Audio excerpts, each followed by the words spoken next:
Number 72. Rearranging what is changing. Unless you are referring to the kind of change that you will receive if you use, say, a $100 bill to buy a pack of gum, then this prospect of change can be a rather unpleasant experience.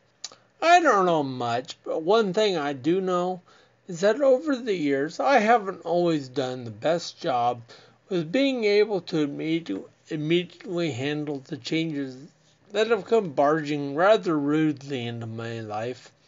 I usually land somewhere in the middle of a sliding scale that's comprised of kicking and screaming on one end and an epic temper tantrum on the other.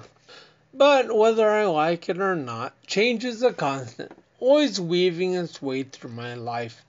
This is especially true with the presence of a degenerative neurological disease. However, given enough time, I will usually become reconciled with the forward-moving changes and arrive at a place of acceptance, peace, and adaptation to the newness that these things will bring to my life. Over the past 2 years that I've written this blog, I have done so with a light heart. I've exposed and I've shared with all of you the areas of my life that I have struggled with, been frustrated over, and found strength in and through, while at the same time trying to show the humor that I see in it all.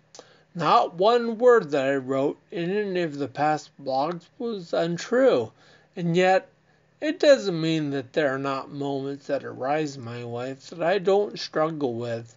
My writing has been born out of a desire to be an encouragement to others, and to lead by example, and to give support to everyone who lives every second of every moment of every day with the form of this neurological disease.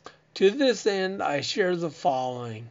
My life has been on an amplified course of change ever since the diagnosis of spinal cerebellar ataxia in 2003, and I am again facing another change in my life.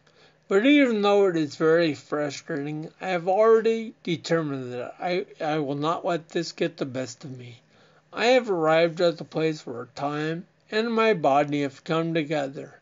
My body, as I say it, is committing the ultimate act of treason. But again, I have become reconciled to the next stage of change. And this has led me to the inevitable conclusion that I need to give up my driving.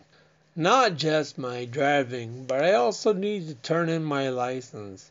Hey, I'll be honest that it's alright this.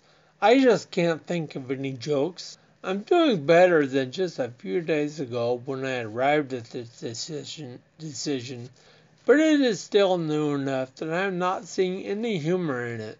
Well, except for the fact that everyone else on the road can now give a collective sigh of relief. I mean, for crying out loud, I taught all my kids to drive, and that was, just last week. Okay, the first one was 8 years ago, and the last child was almost 4 years ago. But dang it, it feels like it was just last week. Anyway, I just wanted to be honest, to let you all see the changes in my life, and to assure you all that these things may temporarily knock me down, but that I will get to rise again and continue to fight. That no matter what changes come into my life, that I will just continue to rearrange them and adjust. I also would like to encourage you, my friends, that on this life journey we would face changes together, and that you would continue to laugh, to love, and to struggle well right alongside me.